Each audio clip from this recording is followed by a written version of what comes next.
इसवी सन 1904 मध्ये परमहंस परिव्राजकाचार्य श्री वासुदेवानंद सरस्वतींनी आपला 14वा चातुर्मास ब्रह्मावर्त मध्ये आटोपला आणि त्यांना दत्तप्रभूंचा आदेश आला की नरसोबाच्या वाडीची परिस्थिती फारच बिघडली आहे, अनाचार चालू आहे, तेव्हा तेथे जाऊन नीट व्यवस्था लावावी आणि छाटी मिळेपर्यंत तिथेच राहावे. जवळजवळ 14 वर्षांनी वासुदेवानंद सरस्वतींचे नरसोबाच्या वाडीस पुनरागमन झाले.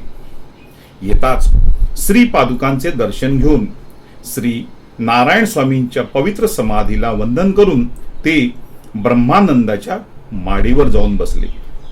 थोड्याच वेळात वाडीत त्यांच्या आगमनाची बातमी समजून सर्व पुजारी मंडळी त्यांच्या दर्शनासाठी आली.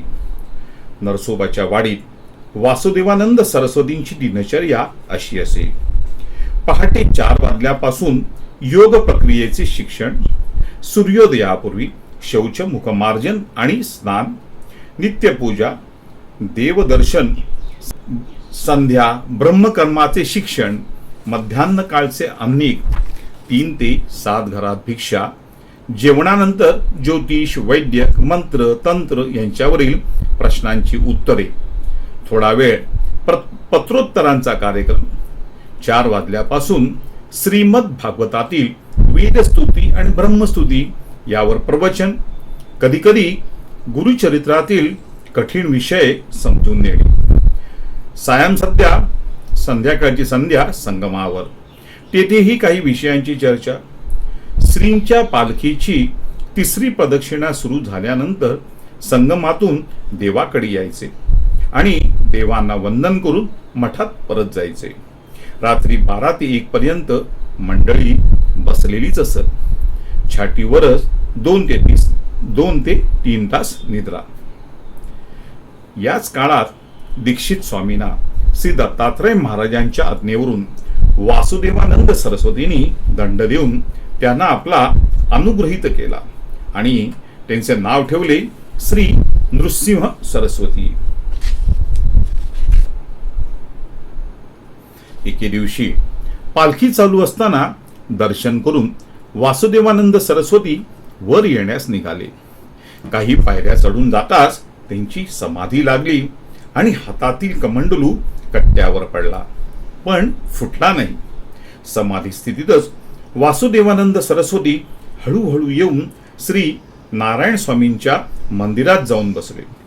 थोड्याच वेळात 4ही फळातील वृद्ध पुजाऱ्यांना हाक मारा अशी आदेशयुक्त वाणी ऐकू आली. आज्ञा समजतात सर्व पुजारी मंडळी जमा झाली. वासुदेवानंद सरस्वतींच्या वाणीतून शब्द बाहेर पडू लागले. तुमच्या सद्य आचरणाचा श्रींना कंटाळा आला असून त्यात सुधारणा करण्यासाठी आपणास येथे आणले गेले आहे. आपल्या आचरणात फरक न झाल्यास 3 वर्ष झालेली शिक्षा काहीच नाही अशी भयंकर शिक्षा आपल्याला होईल.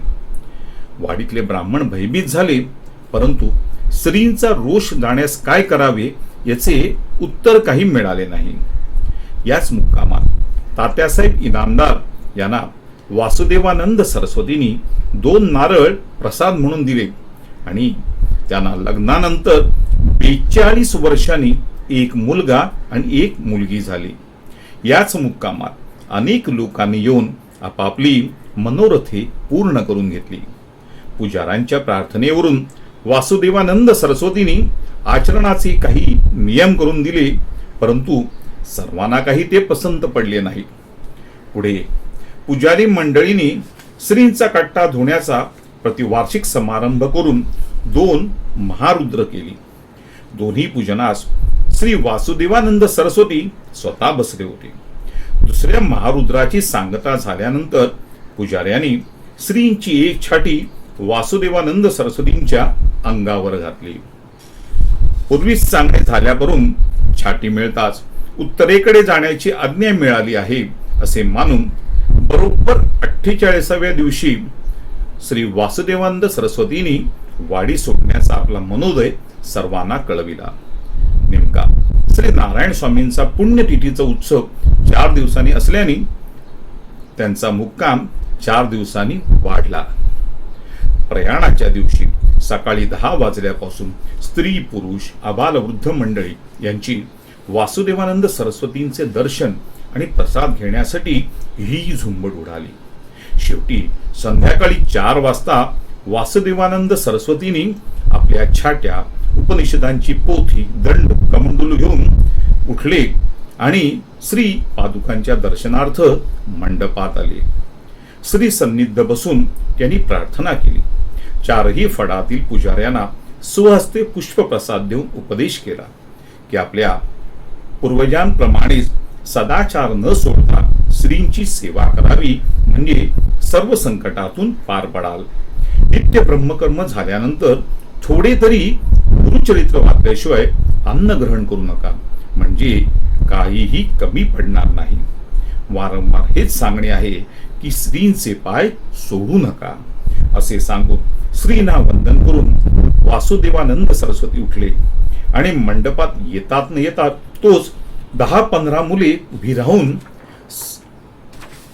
सद्गुरु श्री नृसिंह सरस्वतींनी गाणगापूर सोडतांच्या भावना व्यक्त करणारे पद अर्थात, गुरुराया जाऊ नका हो टाकून आम्हा दिनांसी, सहावेल विरहा कैसे तुझविण सर्व उदासी, अतिशय करुणास्वरात गाण्यास सुरुवात केली.